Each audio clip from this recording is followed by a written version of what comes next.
Nangyari to sa mismong gabi ng kasal ng ate ko at hindi ko alam kung dapat ko pa itong ikwento. Dear Kuya Bogart, tawagin nyo na lang akong C. Ako yung bunso sa magkakapatid. Simple lang ako, tahimik, pero nung kasal ng ate ko, may nangyaring hindi ko akalaing magagawa ko.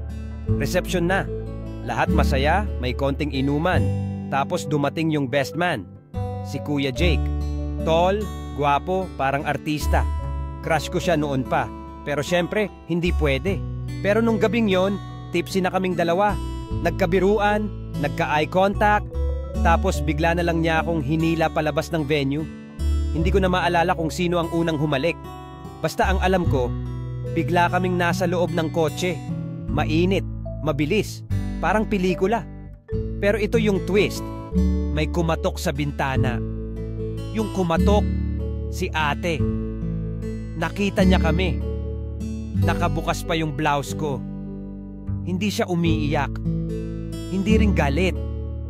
Tahimik lang. Tapos ang sabi niya, enjoy nyo.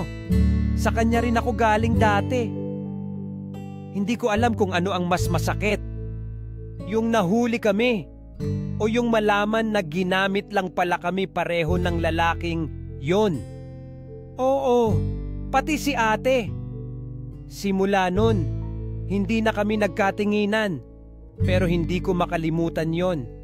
Kasi sa isang gabi, nawala lahat. Respeto, tiwala, at ang sarili ko. Ako si C at yan ang pinakawalang hiya at pinakamapait kong sikreto.